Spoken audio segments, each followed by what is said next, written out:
Corrine, thank you for joining me in San Francisco today. Really good to see you. You're welcome. It's my pleasure. It's always my pleasure to be with YOSS, you know. So that's a very nice top you've got there. I'm so proud, you know. Even I can see that I'm wearing it. So, you know, my Pontoon colleagues will be furious when they will see that. But, you know, YOSS is a very strong brand, so I'm happy to have it. Great. Well, thanks for joining us today. Really wanted to talk to you just a little bit about talent pools and learn a bit more about your view around where you see things going next and also where you see the opportunities. So we'd love to hear what you've been hearing from the market and giving us some insight there would be great. Okay, cool. No, I mean, you know, you are touching on very important topics for the market and for the change within the market. We can see every day that the clients want to have dedicated talent pool where they can find their talent faster, so to reduce their time to hire and to reduce the time to fill as well. So meaning that what you are working on now at YOSS will just be a game changer to the market, clearly a game changer. What I have seen, you know, the demo I've seen this afternoon, wow, I'm just saying that this is truly a game changer. Great, well we're glad to hear that. As you know, we spent a lot of time and obviously knowing you from being in a deco corporate, for you running Pontoon and then us now running YOSS, we see that there's a huge opportunity to collaborate together. If you think about the customers themselves, so you mentioned about time to hire as one of the big pain points. How do you see something like talent pools evolving the market? Where do you see that the market going in the future if you can really solve this problem in time to hire? Yeah. I mean, we will need to have to source the talent where they are. So meaning that we will work with thousands of suppliers, and this is from where the talent will come. And we will not be anymore saying that I want to focus on one type of sourcing or whatever. We will have, you know, we use the talent river. So meaning that the talents are moving a lot, and we clearly have to capture them when they're ready to work, and we have to be very quick by putting them at work. So meaning that this is how we can see the market evolving, and this is where we can clearly look at a different way how to source and how to make this talent available for the clients, and how to maintain as well the talent as you know, to maintain the quality of the talent within the talent pool. Sure. And we talked today a lot about engagement, right? So making sure that the talent pool is dynamic and in terms of communication. And one of the things that we're spending a lot of time working on and we have done is making sure that once a talent enters into a talent pool, they are constantly updating their skills, they are constantly engaged with the client, and they're speaking to the client, and the client knows that they're interested in working with them.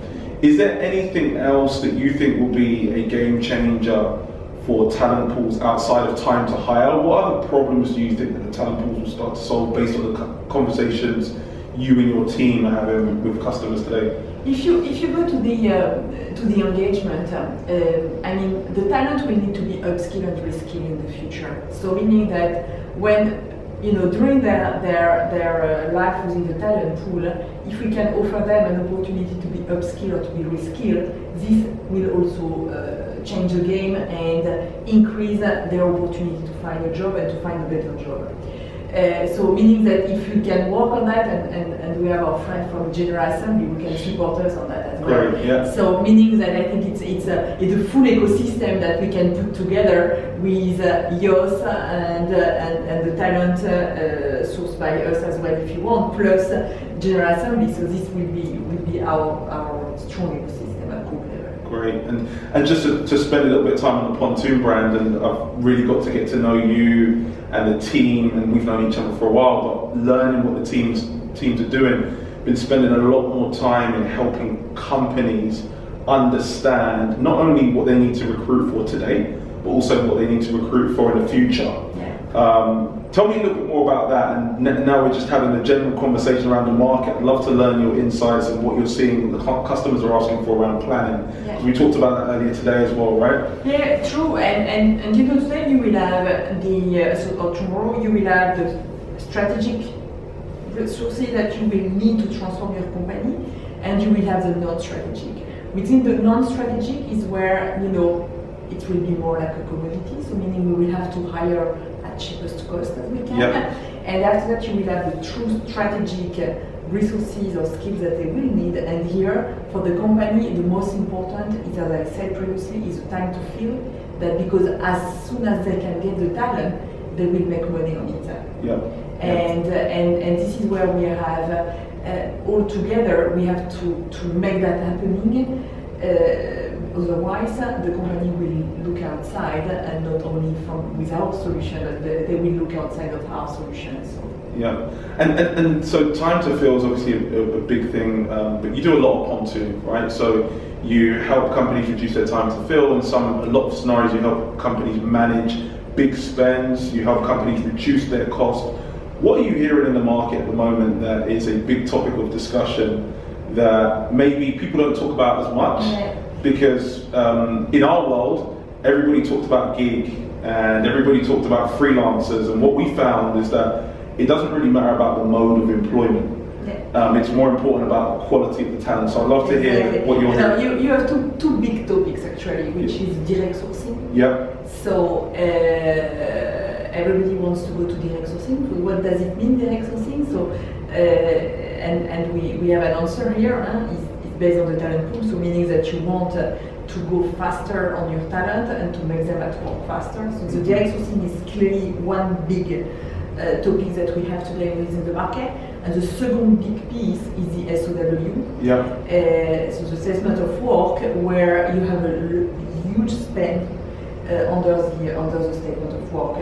I visited one of the pharmaceutical company, most famous one in the world, and they have more or less 8 times more SOW and consultant or whatever than temps.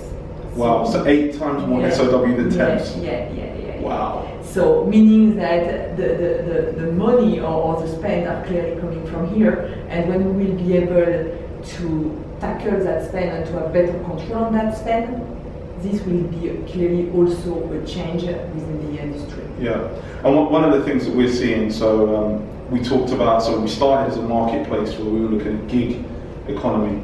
And then we started to get into more longer term assignments, and then we started to get into more contracting, and we're really seeing that there's a demand for outcomes as a service. Yeah, so companies are saying to us, we want to deliver a specific project and we want you to automatically be able to provide us with a team. Do you hear that from customers around the outcomes service? Why are they using consultants, and why are they using other methods of filling their SOWs outside of what we think that they should be doing? Why are they using? I mean, it's because it's simple. Yeah.